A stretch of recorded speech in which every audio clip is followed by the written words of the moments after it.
Oh, you have a look at that little face and I don't know how you can't not fall in love with these most amazing little native animals we have. Little man, what are you doing?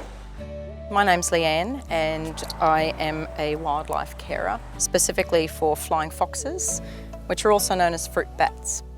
As most wildlife carers, we open up our homes to wildlife and they pretty much live inside the house, destroy things, etc.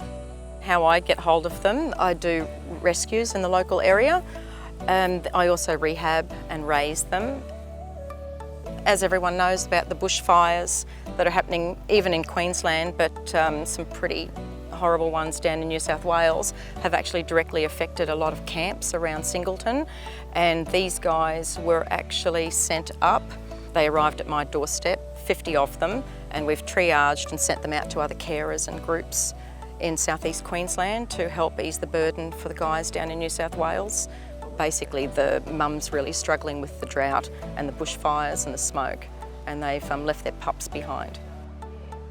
The grey-headed flying fox, which is actually federally listed as vulnerable to extinction, statistics out there are saying there's about 350,000 of them in the wild, but that's a few years old now. We could possibly have even lost up to 50% of them. A facility like this soft release site is something that's really, really needed. They will be support fed for a number of months afterwards so that they integrate slowly with the local colonies and they learn more bat behaviour, etc. You look at that little face and it's really hard to let them go, but trust me, they turn into teenagers. And so when they go into that soft release site, you open up the hatch and you see them fly out and then come in for their support feeding. It's just the most amazing feeling, because these guys need to be free. Flying foxes are actually a very, very clean animal. They groom themselves a lot during the day, and disease-wise, there is no risk if you don't touch them.